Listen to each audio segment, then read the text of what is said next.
Frank Valkyria here. Today we're gonna do a different video.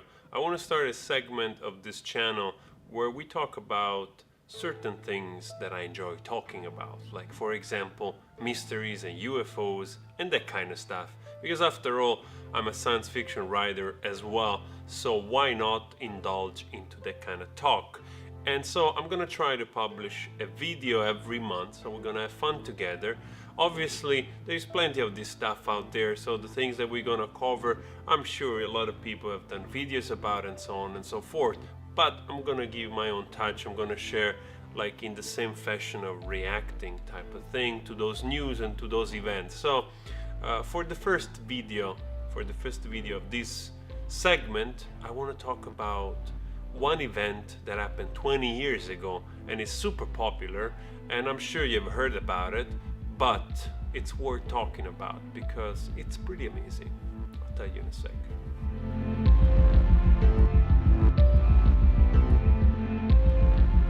So the event that I want to talk about, it's the Phoenix Lights, and I'm sure you've heard about it. And this specific event happened like 20 some years ago, the 13th of March 1997 in the city of Phoenix, Arizona.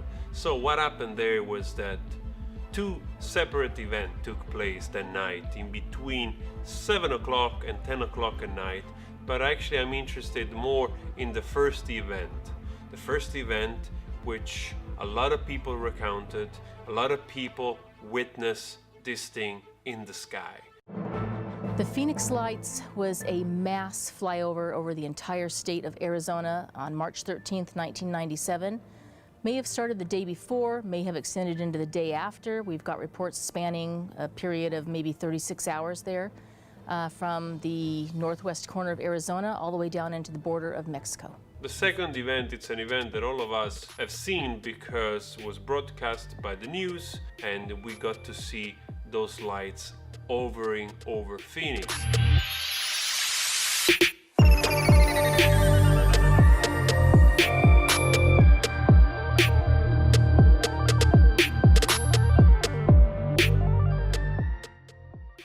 A lot of people argued that this second event that took place around 10 o'clock was just flares dropped by military planes that flew over to distract perhaps from the first event that happened few hours before. But there's also the people saying, look, those cannot be flares, they don't behave like flares. So there's still that debate and argument going on for our fun. And of course, even though there wasn't given too much media attention at the time, it became a very popular subject and it made it into a lot of documentaries and so on. So, but like I said, I'm interested in the first event because the first reports started to come in around 1855. A man reported seeing this V-shaped object, and he said it was really huge, like big like a plane, like a 747.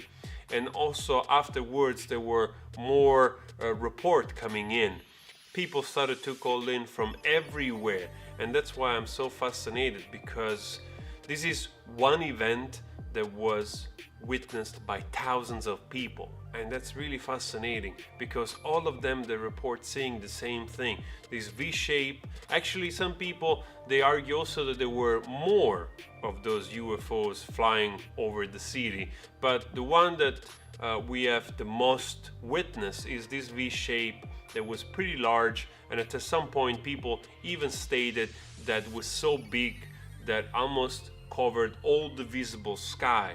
So that's pretty amazing. And I know that a lot of people, you know, like to speculate on this thing, but the fact that so many people witness the same thing, it's already a motive to pay attention a little bit. And of course, by the government, and the governor of the state was dismissed and was also mocked at the time in the press conference, and a lot of people were really upset because hundreds and hundreds of people called in to ask what that was. And I found it really fascinating, because if it's one or two, okay, but when it's hundreds of people, then you have to ask yourself, what the hell's going on here? And for me personally, my own reaction, I believe that something took place for sure, even though the second event where we see those lights hovering could be misunderstood for flares or could be flares, we don't know. I don't want to speculate on that, but still remains a mystery.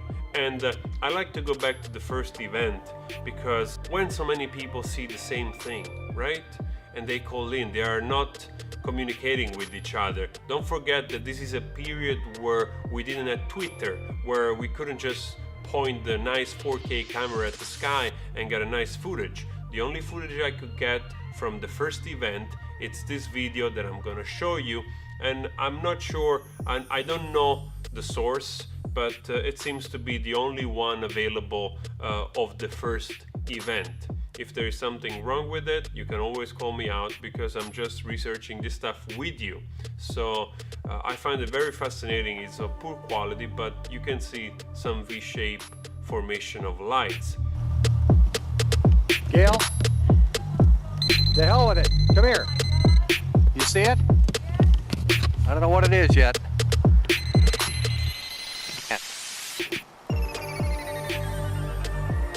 1, 2, 3, 4, 5. I have to hand hold this bastard.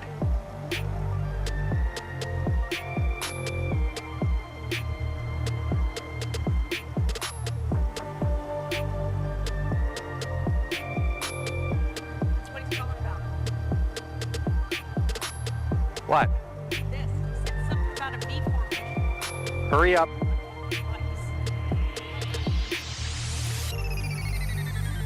Another fascinating thing about this whole event is that the famous actor Kurt Russell, while he was promoting Guardian of the Galaxy Volume 2, he was interviewed, and as you can see from this video that I'm gonna show you, quite incredible the revelation. So let's watch this video together. Able to help me, and this may feature, who knows?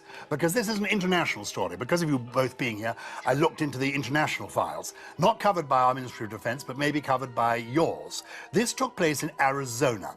An unidentified pilot, according to the press cuttings, flying near an airport in Arizona with his son when he spotted 6 lights in the night sky.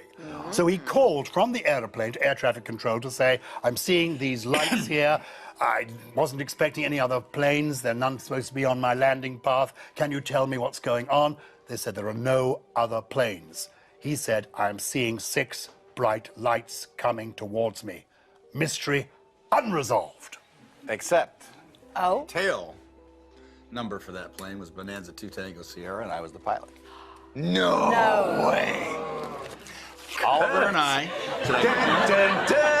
No, yes, take us back. Doesn't say that in the briefing. Oliver and I. Well, I should have read to the end. Oliver and I were flying in. I was flying him to go see his girlfriend, and we were on approach, and I saw 6 lights over the airport in absolute uniform in a V shape, and Oliver said to me, I was just looking at him, and I was coming in. We're maybe a half a mile out, and Oliver said, "Pa, what are those lights?" And I then it kind of like came out of my reverie, and I said, "I don't know what they are." I said, he said, "Are we okay here?" And I said, "Yeah, I'm gonna call him," and I reported it.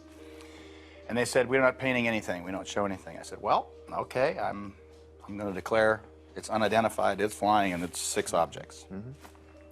We landed. I taxied, dropped him off, took off, went back to LA. Never said a word. He never said a word. I never thought of it. 2 years later, Goldie is watching a television show when I came home. Yeah. And the show is on UFOs. But as I came home, "Hey, honey, how's it going?" And I'm kind of hearing the TV going, and I stopped and I started watching, and it was on that event. Now, that was the most viewed UFO event. Over 20,000 people saw that. And I'm watching this, and I'm feeling like Richard Dreyfuss in Close Encounters of the Third Kind. It's like, why do I know this? You know what? And it's not clear to me. And finally, I said, then they said the pilot reported it. A general aviation pilot reported it on landing. I'd never thought of it since then, and I said, that was me. That was me. And I said, wait a minute, I'll go to my logbooks. So I went to my logbooks, and there was the flight at that time, and I didn't mention anything about the UFO. The fascinating part of that to me is that it just went literally out of my head. Yeah. And Oliver never mentioned it. And had I not seen that show, I'd have never thought of it again. Amazing. Now, that to me was the weird part. Believe it now, Chris? Yes. Yes. I'm convinced. From the description that he gave, it seems that he witnessed the first event, and it's just mind-blowing. He was there, and he reported in the event, and then he forgot about it, and then he remembered when he saw it shown in a documentary, which is just incredible, and it reaffirms the fact that a lot of people saw this thing. So it was there. We just don't know what it was and why it hasn't come back since. So I find those things truly fascinating. It's one of the mysteries of our time, of the last 20 years, certainly the one that has the most witness.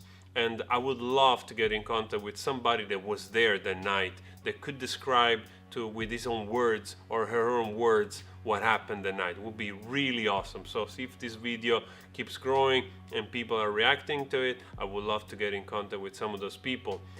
We live in a time where things are accelerating. So in a most positive way, perhaps this technology that we have, it's going to make sure that next time that an event like this will happen, probably we'll have much more footage than we could have at the time. So my personal take on this is that something certainly was there. I'm pretty sure, especially when thousands of people witness exactly the same thing. And it's reported that in between the two events, the one at between 7 and 10, 20,000 people witness this thing, those lights over Phoenix. That's a lot of people. And I know the media, they like to dismiss, and the government like to dismiss those things as the boogeyman or people going crazy. But when it's so many people, something was there for sure. And it's one of the mysteries of our time.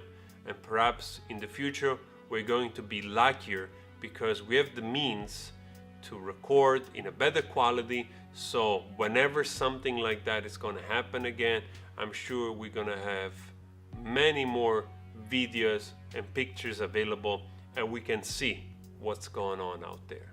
So this is the first video for this time. I hope you enjoyed it. Let me know what you think. Let me know if we should cover some of the mysteries. I love to do this kind of stuff. Don't forget to hit that bell so you know it's me, and always spread love. And I'll see you next time. You take care.